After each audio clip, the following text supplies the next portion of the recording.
The following video is sponsored by thehangingbook.com, the company that produces this type of books that, as you can see in this video, originally in Catalan version, because the books are in Catalan. So if you are living here and you already can read some Catalan, so that could be a nice present, a part of the content, in this case about the Modernisme, the Art Nouveau of Catalonia.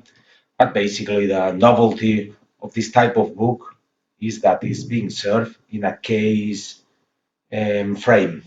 So it's like a frame for pictures, but not for one, but for 12, 20 pictures which are inside in the book. So then you can hang in whether it is horizontal, the picture, or also vertical. So you can find more in thehangingbook.com. Here was already a church since these late Roman times. Then it was a Visigoth church. Actually, in this period, it is believed that here they took refuge the Catholic believers. The Catholics at the beginning, they were not all of them. So when the Visigoths came, they didn't accept the dogma of the Trinity. You know, the Trinity is very puzzling thing that there is this Father, Son, and Holy Ghost, that they are not three different entities. They are somehow a very same entity, though expressed like at different times, different moments, with different bodies or different entities. Though it is impossible to this illogical thing, no? And that's why the Visigoths said, well, we accept God, and the Christian is no more Jupiter and Bacchus and Hera, all these many gods. But they said, as the bishop or the presbyter Arian from 3rd century, from North Africa, a province in North Africa, they told them that really Jesus was not God, was just a son, a very special son, like a kind of prophet, no, later by the Muslims. And that became, by the Catholics, that they were following this idea of the Trinity, that became an heresy. But actually here, as they were the Visigoths, and it was the religion of these kings, that they were Arians, then the ones who were kind of minority and more discriminate, they were the Catholics. Until finally these Visigoths, they accept or they abandon the Arianism, and then it became like the only religion, the Catholicism. And it is believed that by the 6th, 7th century, here it was this kind of persecuted Catholic minority, and in the cathedral, it was like the official religion that there was this Arian confession. Well, here the church welcomed us with Gates of Heaven, Porta Coeli, Domus Dei, House of God, Porte Coeli, the gates to heaven. Well, so here you can notice this great or main feature of the Catalan Gothic, that is that somehow it feels, actually because it's one single nave, no, but it is quite well integrated with no obstacles in between. You catch it all with a view. You can see all his length, his height, his width, and it's not a proportion, a measure that is overcoming the rest. So some churches, for example, is very, very long and too long for the height, or then too wide for the height, no? Here somehow is this kind of balance in between length, height, and width. Then we have the rib bolting, the different bays. Normally the churches, they start them by the apse, so then they have a shelter as quicker as possible, already to make mass and to give a shelter to the altar, and then they continue towards the facade. So in this case we have the apse, and then 1, 2, 3, 4, 5 bays that they are covered by this rib bolt, that is the joining of 4 ribs or nerves, as it is said in Catalan, no?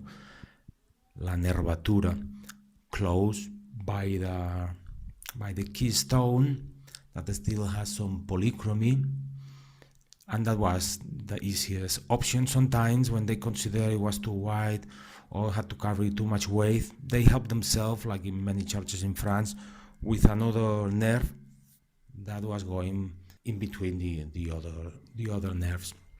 And then so everything turns into this kind of tubular semi-column that is attached to the wall, and then see on the sides you have this chapel that is what you saw from behind the buttress. Here, this transversal wall at the sides, that would be the inner side of the buttress that also runs up to the top, so in between the upper window.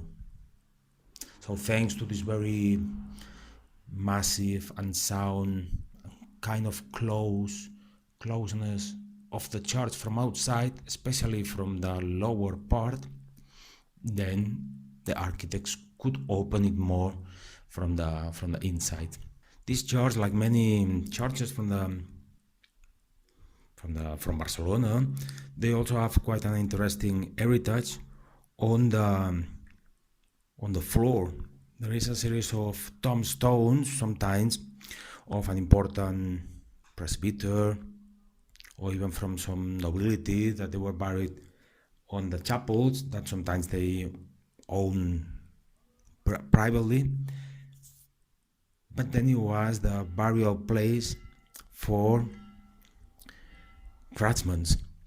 Not any craftsman, but some of these craftsmen that they had a good workshop and they had been doing good businesses, or the very same guild of shoemakers, chocolate makers, or hat makers, for example, the ones who were living near the church.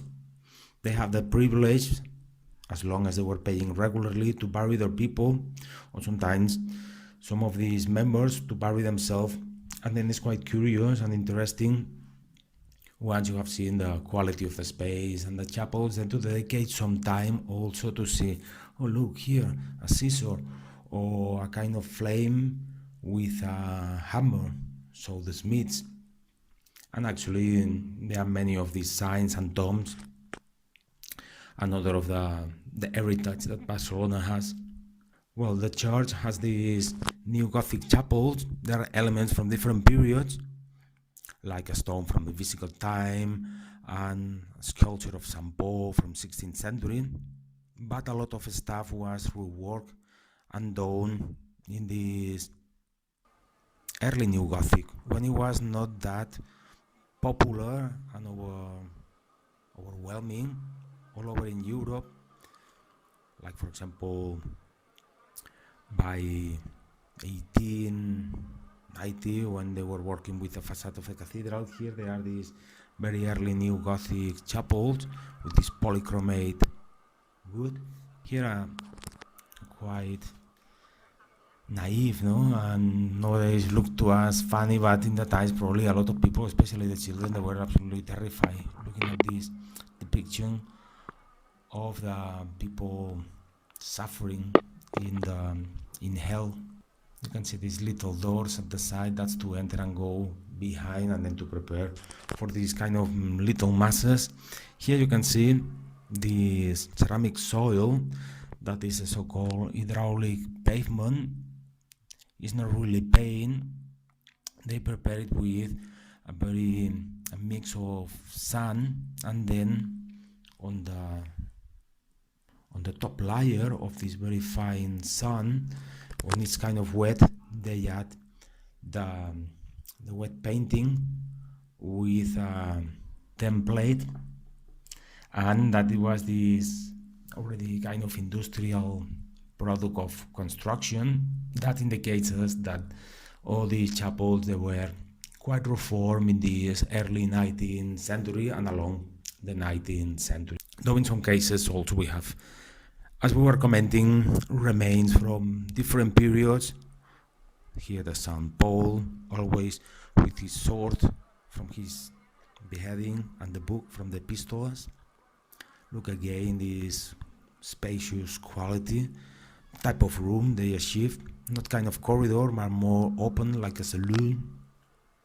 So more of this new Gothicism with these canopies and this shelter for the holy saints. Then, well, here right we can see the main altar that it was, as you can see by the type of columns and the capital, especially Corinthian, like in the Roman times or in the Hellenic times of Alexander, and then this pillar, this freestanding pillar on the top, one of the four evangelists, and the very same section of a sphere, an apsis, a quarter of a sphere. That's this new classical language, not new Gothic, but new classical. So quite contrasting with the rest of the rib vaulting and the pointed arches, a different base. But actually, the architect was keen enough to don't bother this visual quality of the whole nave because it's not close. You see, in between the columns, it's not a wall.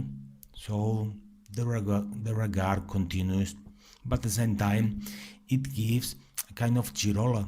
So a walk around the main altar, as you will see now as we continue walking. So single nave, but also by the placing of the banks, it creates like a fiction of side aisles, celtra nave. Here the pulpit, there an orgel, and then see this guy is walking on one of the most notorious tombstones. But apart from this one, there are so many others. The importance of the lining, not only this difference of the upper lining more powerful and the lower more tame, not only because the windows they are thinner, but because they are more separate from the space in the middle.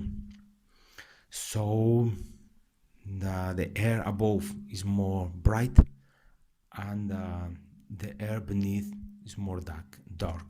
That gives a special atmosphere that also is increased by the color that comes from these magnificent stained glasses, some of them quite old, from 16th century. Though along the centuries Barcelona suffered many sieges like the French or the Spanish, or even from the last massive war, the Civil War, was on bombing. Though this church was quite lucky, different from many other churches like 10 churches in Barcelona or even more, that they were burned and razed to the ground by the militia men at the beginning of the Civil War. What happened? In the Civil War, it was an uprising of the military, the very far right-wingers from a section, a part of the military and some parties in Spain. At the same time, they were also very anti-Catalanism and anti-Basque, so this kind of very Spanish nationalist feeling is centralist. And the church in general, not always, but most of the archbishops and cardinals, they were backing this Franco, this genocide and this Spanish fascists, because he was very religious, very ultra-Catholic, no? And that's why, as here in Barcelona in 36, when it was the military uprising in a colony of Spain in North Africa, they stopped the punch, the military uprising, and they took the arms, and then they were going to the churches and said, you have been complotting, you have been secretly financing Franco, and you would have been happy if he would have won. So it was quite a moment of disorder. They even were killing some priests, and they put to fire many churches. So a lot of artistic treasures in Barcelona, as in the whole of Spain, they were lost forever. But here, this church, like the cathedral and some others, As they were very close to the Catalan government and the council, so very quickly some police force from the Catalan government and the council, they went there and they said, look, that you don't burn it because it's a treasure, an historical treasure. So that's why it was saved from destruction in 36. And therefore, the stained glasses also survive. Not like Santa Maria del Mar, that all the wood from inside, most of the things that were destroyed.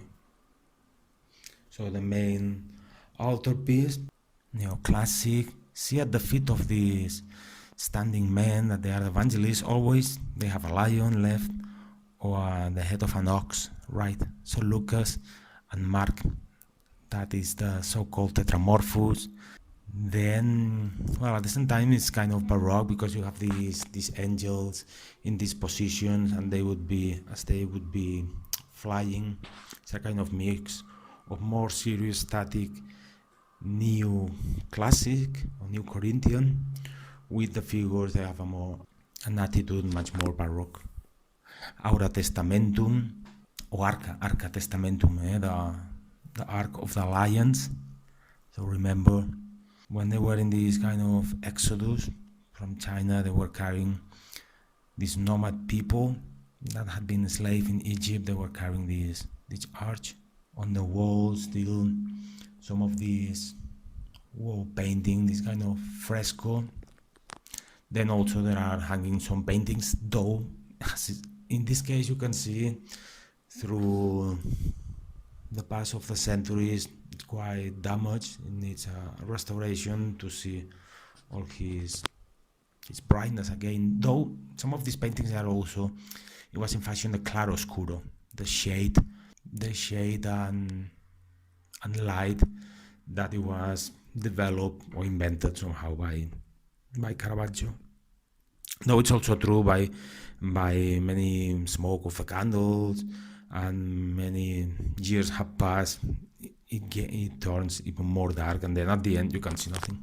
Well, here another of this very dreadful representation of not only the hell bottom, very cruelly. They are children, though it's supposed that the children, they never go to hell. They go to this kind of special limbo like the animals.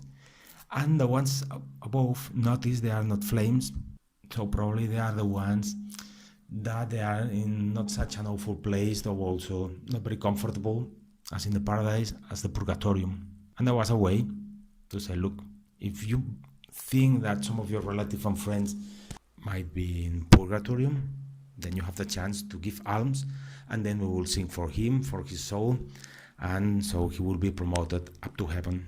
That was very clever institute by the Vatican or by the Pope of Rome, this new space, intermediate space in between hell and church, as a way to get special donations, like the indulgence, all this matter that at the end brought the great schism, the reform of Luther.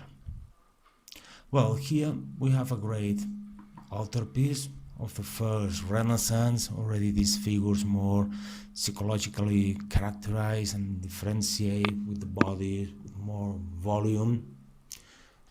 From Pere Núñez, so mid 16th century, though the framing still has the shape of the Gothic. You can see with these canopies to keep the linen, to save it from dust.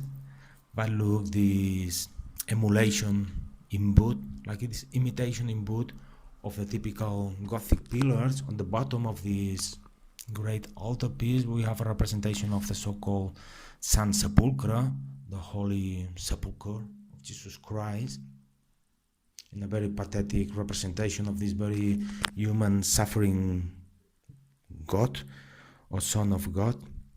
And here we stop in this Rataula altarpiece of the chapel that was the chapel of this very important family called Requesens, and they had the palace nearby. And actually, some weekends or in summer, every day you can visit it inside. It's very interesting. You can see great rooms and part of the Roman wall.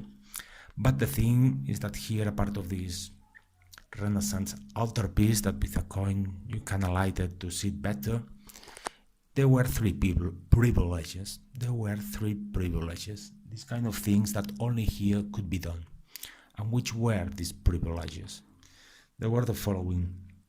If you were a Barcelonian, a citizen of Barcelona, and you died outside of Barcelona without calling to a notary to make your last wills, a proper written testament, if you said which were your last wills to someone, this someone, with the presence of a notary, in this chapel, it was valid. It was like lawful, and then the people should believe, that this other man that died, really he wanted what the other here. So it was this privilege that is not anymore. It was abolished, actually. It was until quite recently, until the 80s or early 90s. Then the Catalan government said it's quite old-fashioned, so we don't accept any more last wills that somebody says in this altar. Then it was the so-called oath of the Jews. The Jews, they were like considered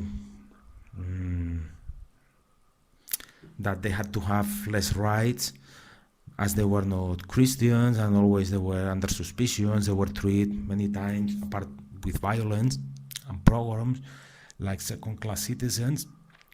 But sometimes they had an argument, a legal argument with a Christian.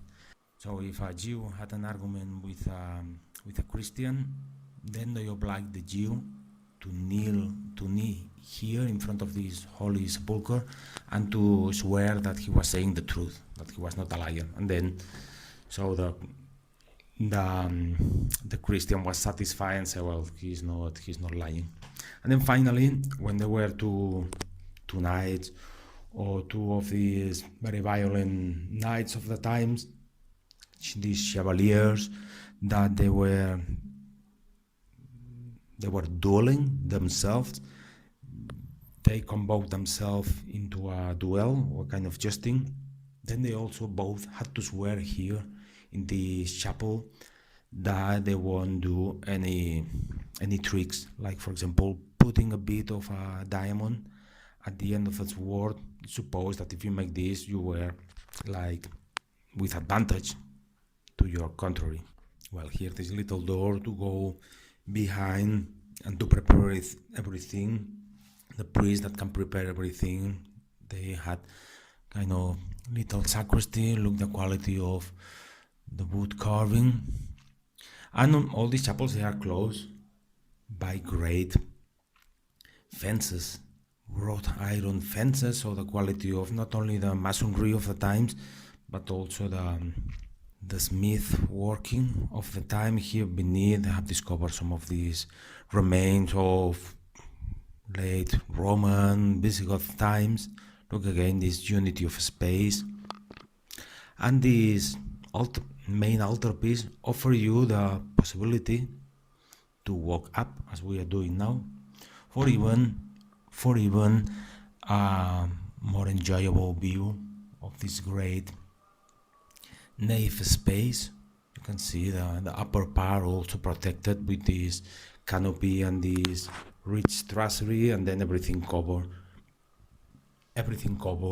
by the rebolting of this chapel, like the other chapels. Here has been preserved al-Kadirat, so the stalls or the chairs of the preveres, the Presbyterian, the priest, and over there left this kind of octagon with bells. That is the so-called roda de campanetas. It's not used anymore, but in the old times, in the Catalan lands, like Mallorca, they also have one. They were playing these little bells with a chord in some special days, like in Easter. Well, some elements from liturgy that they keep it here. As we were commenting, the more intense light It comes from the upper windows that they are. That would be the wall of the nave, and then beneath, like a would be a step. You have the roof of the side chapels, and here, right, proceeding over this holy space, the Domus Dei, a representation of the Virgin of Montserrat or Montserrat, and then, as it will be a kind of girola, then we end at the other facade. That is what offers us this stairwell to enter from one side and to leave from the other side, though it's really only one nave. We finish this chapter recommending you the following blogs on the history of Barcelona and Catalonia written in English, as well as some other blogs and all the content you can find online in thehangingbook.com, as well as to order it and to receive at home the books in the format so-called the hanging book, in this case written in Catalan.